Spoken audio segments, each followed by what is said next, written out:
갈라디아서 6장 17절에서 18절의 말씀을 가지고 예수 그리스도의 흔적이라는 제목을 가지고 함께 은혜를 나누기로 하겠습니다. 만왕의 왕이신 예수님께서 나 같은 것을 위해서 이 세상에 오셔서 고난을 받고 십자가에 못 박혀 돌아가셨다는 것은 그 사실 하나만으로도 얼마나 고맙고 감사하고 갚을 수 없는 은혜인지 모릅니다. 내가 무엇이가 한데 이러한 주님의 정말 사랑을 받을 만한 자격이 있는 것인가? 그러나 예수님은 이 세상에 오셔서 내가 받을 형벌 다 받으시고 내가 져야 할 십자가를 모두 지시고 내 죄값 때문에 사망의 쓰라린 고통을 감수하시면서 죽으셨습니다.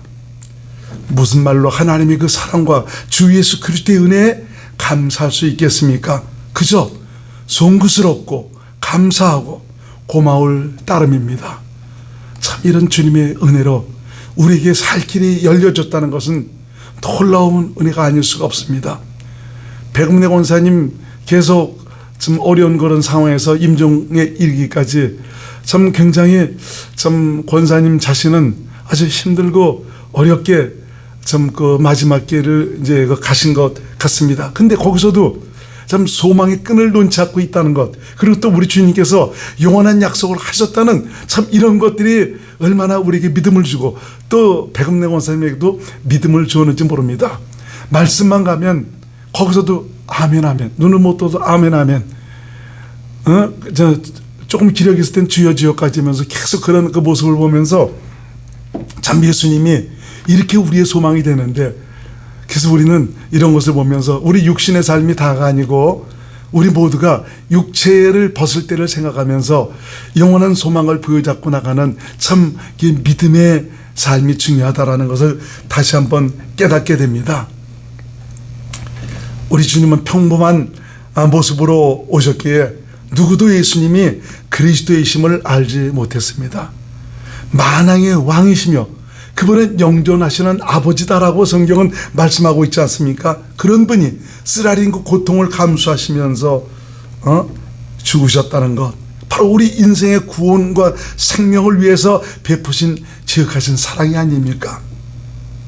어느 누구도 정말 그 예수님이 인간을 구원하실 저 그리스도, 인간의 구원과 생명을 열어가시는 그리스도라는 것을 깨닫지 못했습니다. 예수께서 이 세상에 오셔서 받으신 고난의 흔적에 대해서는 바로 이사야 선지자를 통해서 잘 말씀하고 있는 것을 볼 수가 있습니다. 더군다나 주님의 모습은 어떤 모습입니까? 우리 인간의 보통의 모습이기 때문에 어느 누구도 저분이 그리스도라는 것을 인지하지도 못했어요. 한번 우리 주님의 모습을 한번 살펴보겠습니다. 이사야 53장 2절 말씀입니다. 시작. 그는 주 앞에서 자라나기를 연한 순 같고 마른 땅에서 나온 줄기 같아서 고운 모양도 없고 풍채도 없은즉 우리의 보기에 흠모할 만한 아름다운 것이 없도다. 참 우리 주님은 너무너무 평범하고 보잘것없는 그런 모습으로 오셨기에 많은 사람이 그분이 예수님인 것을, 그리스도인 것을 알지 못했습니다.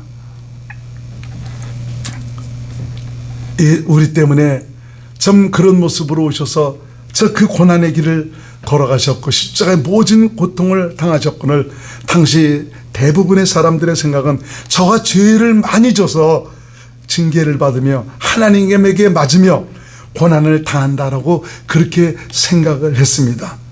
그러나 예수님은 죄가 없으신 하나님이십니다. 이사야 53장 4절 말씀을 같이 읽습니다. 시작. 그는 실로 우리의 질고를 지고 우리의 슬픔을 당하였거늘 우리는 생각하기를 그는 징벌을 받아서 하나님에게 맞으며 고난을 당한다 하였노라. 자, 이번 주간은 고난 주간이죠. 이번 주간은 특별히 우리를 위해서 베푸신 예수 그리스도의 은혜와 사랑을 기억을 하시면서 자신의 전부를 주시기까지 사랑하신 그리스도의 사랑이 여러분 심령 속에 가득 채워져서 우리 가는 이 믿음의 길에 더욱 확신과 소망을 주는 소중한 시간들이 될 수 있기를 주님의 이름으로 축원을 드리겠습니다. 성경은 하나님의 어린 양으로 오실 그리스도에 대해서 이미 예언을 해 놓으셨습니다. 하나님은 죄인인 인간을 위해서 죄 없는 어린 양으로 그리스도를 보내실 것을 예언을 해 놓으셨습니다. 우선 창세기 3장 15절에는 여자의 후손으로 오실 그리스도에 대해서 말씀하시고 있었죠. 그리고 또 이스라엘의 그 제사법을 통해서 어린 양으로 오실 그리스도에 대해서 예표를 해 주셨습니다. 구약시대 죄를 지은 사람은 죄에서 사함을 받기 위해서 어린 양을 끌고 와서 그 어린 양에게 안수를 해서 자기의 죄를 전가를 시킵니다. 넘긴다는 것이죠. 그래 어린 양에게 죄를, 자기의 모든 죄를 다 넘겨버리고는 죄 없는 어린 양은 그 사람의 죄값 때문에 피 흘려 죽어야 했습니다. 이것은 바로 장차 어린 양으로 오실 그리스도에 대한 예표입니다. 예수님은 하나님의 어린 양으로 이 세상에 오셨습니다. 그것을 세례 요한이 말씀하고 있지 않습니까? 요한복음 1장 29절 말씀을 같이 한번 읽습니다. 시작. 이튿날 요한이 예수께서 자기에게 나오심을 보고 가로되 보라 세상 죄를 지고 가는 하나님의 어린 양이로다. 누가 좀 그를 하나님께서 보내신 하나님의 어린 양으로 그렇게 정말 깨달을 수가 있고 지목할 수가 있었겠습니까? 성령의 감동을 받은 세례 요한은 바로 예수께서 오시는 것을 보고, 세례 요한은 예수님을 처음 봤습니다. 그런데 성령의 감동을 통해서 예수님을 향해서 고백하고 있지 않습니까? 보라 세상 죄를 지고 가는 하나님의 어린 양이로다. 그렇습니다. 예수님은 죄가 없으신 하나님의 어린 양이십니다. 세상 죄, 바로 내 죄를 짊어지시고 고난의 길을 가셨고요. 죄로 인한 인간의 괴로움과 슬픔과 좀 여러 가지 아픔을 친히 치유를 하셨습니다. 이 세상에 오셔서 목수의 아들로 가난하게 사셨습니다. 인간이 겪는 그 아픔과 고난과 슬픔과 어려움을 모두 겪으셨습니다. 이 말씀에 대해 히브리서 4장 14절로 15절에는 이렇게 말씀합니다. 시작. 그러므로 우리에게 큰 대제사장이 있으니 성천하신 자 곧 하나님의 아들 예수시라. 우리가 믿는 도리를 굳게 잡을지어다. 우리에게 있는 대제사장은 우리 연약함을 체휼하지 아니하는 자가 아니요 모든 일에 우리와 한결같이 시험을 받은 자로되 죄는 없으시니라. 우리와 같이 한결같이 시험을 받았다. 우리의 모든 것을 치유하신 분이라고 말씀하고 있지 않습니까? 우리 죄를 짊어지신 참 이것 때문에 우리 주님은 우리가 받을 모든 것들을 친히 다 경험하셨습니다. 치유하셨습니다. 오늘 고난주간이니까 어린 양이신 예수님께서 당하신 그때 그 사건을 한번 더듬어 보기로 하겠습니다. 예수님은 이 세상에 오시기 700년 전에 이사야 선지자를 통해서 그리스도께서 오셔서 받으실 고난에 대해서 너무너무 분명하게 말씀하고 있는 것을 볼 수가 있습니다. 이사야 53장 4절로 5절로 6절 말씀을 같이 한번 읽습니다. 700년 전에 이렇게 예언을 해놓으셨는데 이 예언대로 예수님은 이런 고난을 받으시고 이 길을 걸어가신 것입니다. 누구 때문에? 바로 나 때문에. 같이 한번 읽겠습니다. 시작. 그가 찔림은 우리의 허물을 인하며 그가 상함은 우리의 죄악을 인함이라. 그가 징계를 받음으로 우리가 평화를 누리고 그가 채찍에 맞음으로 우리가 나음을 입었도다. 우리는 다 양 같아서 그릇 행하여 각기 제 길로 갔거늘 여호와께서는 우리 무리의 죄악을 그에게 담당시키셨도다. 하나님 아버지께서는 우리의 모든 자들의 죄악을 그에게 담당시키셔서 참 그런 형벌을 받도록 하셨다라고 말씀해주고 있죠. 어린 양으로 오신 예수님은 바로 내 죄 때문에 로마 군병의 채찍에 40의 하나 가만내를 맞으셨습니다. 온몸은 칼갈기 찢기셨고 터져버렸습니다. 가시면류관을 쓰신 예수님의 얼굴은 흘러내린 피로 말미암아 알아볼 수 없을 정도로 온통 피범벅이 되어버렸고요. 몸도 가눌 수 없는 그런 상태에서 짊어지신 십자가는 그야말로 더 이상 지탱할 수가 없어서 가시다가 그만 쓰러지고 말아버립니다. 그것을 지나던 구레네 시몬이 엄격거래 그 예수께서 지신 그 십자가를 짊어지고 골고다 언덕으로 올라가게 됩니다. 양손과 양발에 대못을 받고 높이 들린 예수님, 이루 말할 수 없는 아픔과 고통, 사망의 쓰라림, 못 박힌 곳은 늘어져서 옴싹달싹도 못하고 점여오는 극도의 아픔은 무엇으로도 표현할 수가 없습니다. 예수님은 무려 6시간 동안 십자가 달려 그 모진 고통을 당하셨습니다. 이것은 실로 내가 받아야 될 심판이었으며 형벌이었습니다. 그리고 예수님은 마지막으로 다 이루었다 하시면서 운명을 하셨습니다. 무엇을 다 이루신 것입니까? 인간의 죄악에 관한 모든 것을 다 해결해 주셨다는 것입니다. 하나님께서 영원 전에 약속하신 그 약속을 다 이루셨다는 것입니다. 이 뜻을 따라서 어린 양이신 예수 그리스도께서 하신 일을 받아들이고 믿은 사람들이 바로 영생을 얻게 되었습니다. 저와 여러분들은 죽어도 다시 산다는 영생 목락을 누릴 수 있는 이런 약속을 받아놨습니다. 당신께서 하신 말에 시건치 아니하시는 하나님께서 하신 그 약속을 받아놨습니다. 그래서 이 세상 사시는 동안 힘들고 어려운 일이 있다 하더라도 내 모든 죄값을 물어주신 참 예수님을 생각하면서 주님, 나 때문에 받으신 이 고난, 내게 다가온 이런 고난에 비한다면 아무것도 아니죠. 그렇지만 이 고난마저도 우리 주님께 드립니다 하면서 주님께 내려놓고 맡기시고, 언제 어느 때 육체를 벗는다 할지라도 좀 더 슬퍼하지 마시고 두려워하지 마시고 무서워하지 마시고 기쁨으로 주님 품에 안길 수 있는 귀한 분들이 될 수 있기를 주의 이름으로 축원드립니다. 저와 여러분들은 하나님의 뜻에 의해서, 아버지의 뜻에 의해서 세워지신 분들입니다. 아버지의 뜻이 무엇입니까? 요한복음 6장 40절 말씀을 같이 읽습니다. 시작. 내 아버지의 뜻은 아들을 보고 믿는 자마다 영생을 얻는 이것이니 마지막 날에 내가 이를 다시 살리리라. 아버지의 뜻은 바로 아들을 보고 믿는 자마다 영생을 얻는 것입니다. 영생, 영원한 생명, 하나님과 함께 사는, 하나님 나라에서 함께 사는 그 생명을 말씀하고 있지 않습니까? 우리가 아까 합독하셨던 요한복음 3장 16절 말씀 다시 한번 읽습니다. 시작. 하나님이 세상을 이처럼 사랑하사 독생자를 주셨으니 이는 저를 믿는 자마다 멸망치 않고 무엇을? 영생을 얻게 하려 하심이라. 저와 여러분들에게 영생이 있습니다.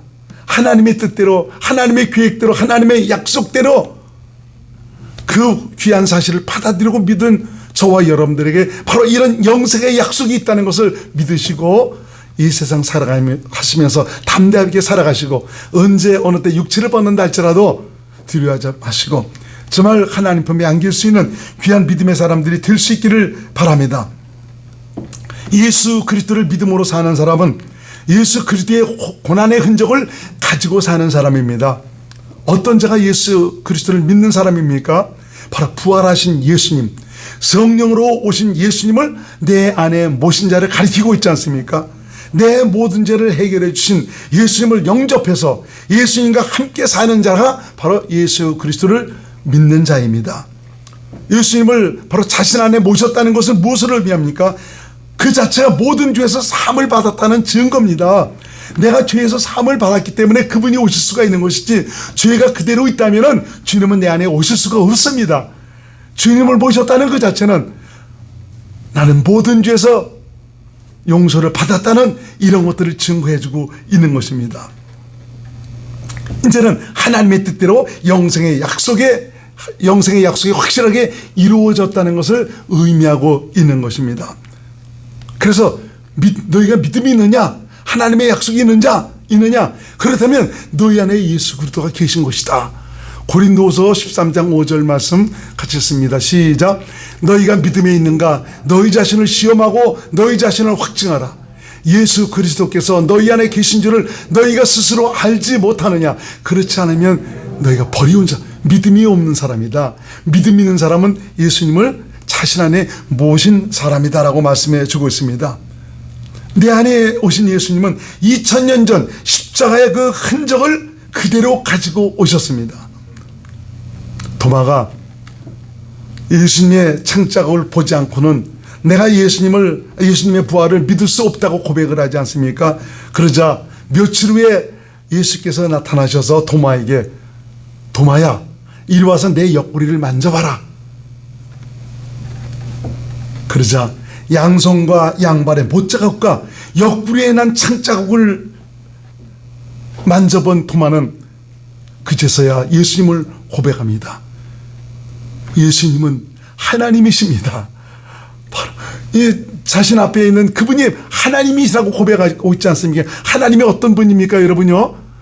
천지 만물을 지으신 분이에요. 우리 인간의 생사학을 주관하시는 분 아닙니까? 능치 못하시는 분은 그분, 우리의 영혼도 책임져 주시는 그분 아닙니까? 바울이 바로 예수님이 그 하나님이심을 고백한 것입니다. 바로 그 고난의 흔적을 가지고 오신 예수님이 저와 내 안에 와 계십니다. 그래서 그때 그 사건은 나를 위한 사건이었고 나 때문에 치르신 대속의 은혜였다는 것을 확실하게 여러분들이 믿으시길 바랍니다. 아들이신 예수님의 상처를 받고 고통을 당하신 것은 오로지 하나님의 뜻이었고요. 죄를 속하게 한 생제물로 많은 사람을 구원하여 그의 그 자손을 보게 하였고요.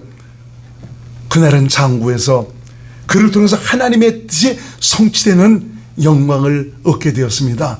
이 말씀에 대해서 이사야 53장 10절 말씀을 현대인 성경으로 한번 보겠습니다.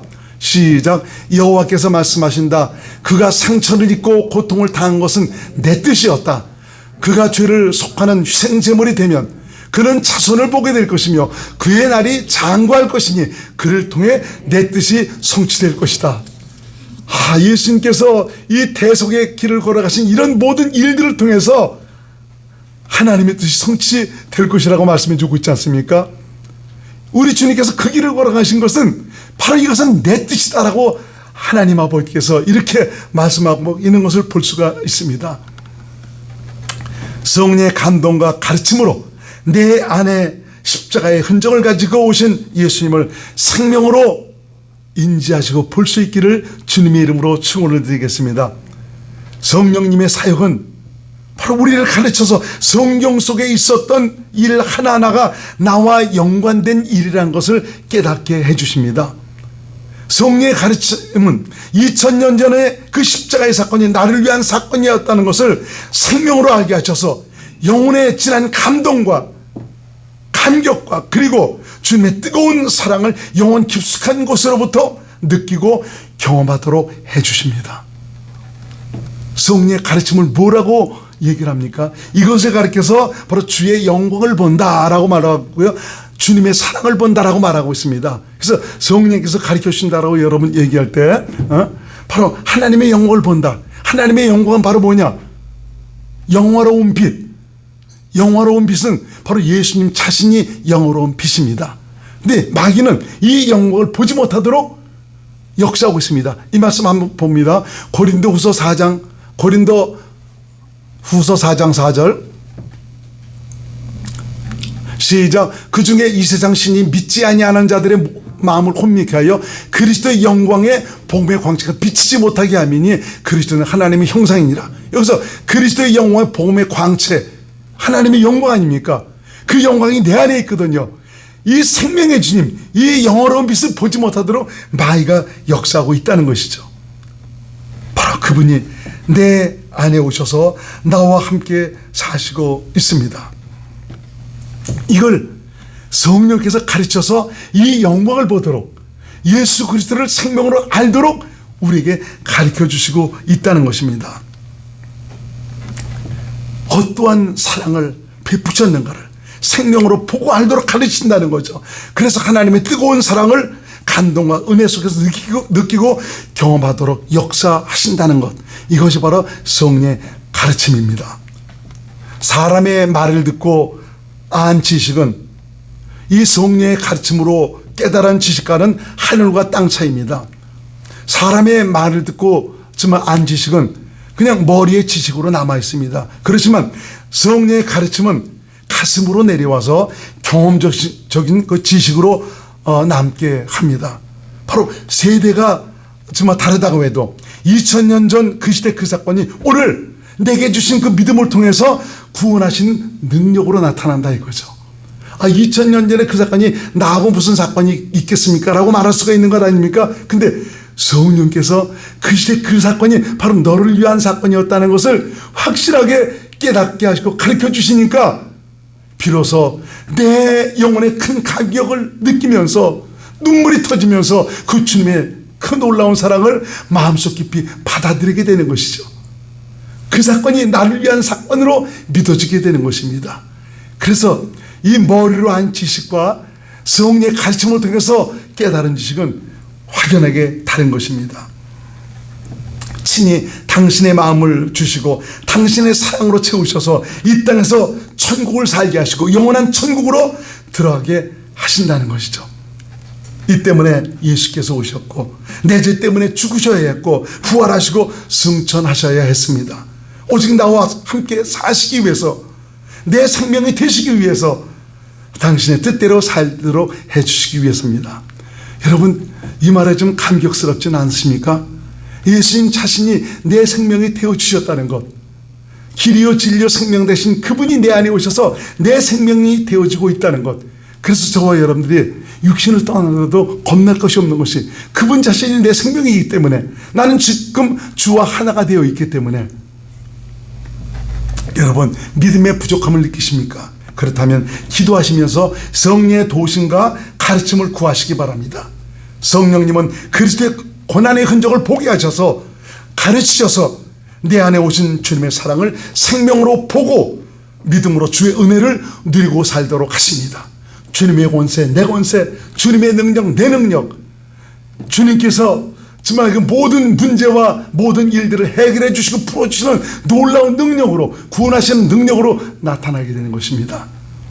그래서 우리가 이 땅에 살아가면서 다가오는 여러 가지 문제와 일들은 주께서 베푸신 이 은혜를 힘입어서 주님께서 함께 하시는 그 믿음의 구원의 은총, 그 능력을 경험하고 살라는 참 의미이기도 합니다. 그러니까 여러분이 갖가지 문제와 어려움이 닥칠 때 그것만 바라보고 무릎 꿇지 마시고, 이것을 통해서 나와 함께 하신 우리 주님을 전적으로 의지하고 이분으로 말미암아 이런 모든 일들을 해결받고 믿음의 영광을 보고 살라고 하는 것이구나 라는 것을 여러분 깨달으시고, 이걸 자꾸 인간적인 생각에서 해결하려고 그러지 마시고 여기서 당신을 바라고 당신을 의지하고 당신을 믿음으로 말미암아 오늘도 일하시는 하나님의 손길을 친히 누리고 살도록 하시는구나 라고 여러분 깨달아야 되는 것입니다. 그래서 우리는 이 세상 살면서 믿음 연습하는 겁니다. 내 믿음이 지금 어디까지 자랐는가. 믿음은 다 같은 것이 아니기 때문에 어떤 사람은 어린아이 믿음이 있고 어떤 사람은 조금 자란 믿음이 있고 어떤 사람은 성숙한 믿음이 있습니다. 믿음으로 자라가니까 더 그분을 느끼고 경험하고 그분의 정말 저 구원의 손길을 누리고 살아가는 이런 은혜의 현장을 갖게 되는 것이죠. 십자가의 흔적을 가지고 오신 예수님을 정말 성령으로 말미암아 더욱 알아감으로 세상을 향해 담대하게 믿음으로 행하시고 십자가를 통해서 이루신 거룩하신 주님의 생명의 능력이 여러분의 삶 속에 구원을 베푸시는 은혜의 현장으로 나타날 수 있기를 주님의 이름으로 축원을 드리겠습니다. 기도합니다.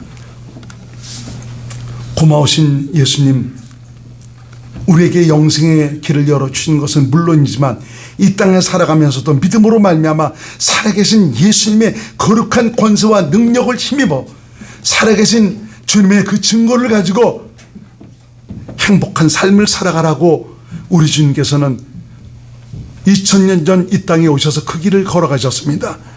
그리고 믿은 저희들을 성전 삼아 우리 안에 오셔서 내 생명이 되어주시고 있습니다. 사랑하는 성도들에게 믿음을 더하셔서 이제는 주님과 함께하는 뜨거운 감격을 가지고 남은 생애를 멋지고 힘있게 살아갈 수 있는 지혜로운 하나님의 사람들이 될 수 있도록 역사하여 주시옵소서. 예수님 이름으로 간절히 기도드리옵나이다. 아멘.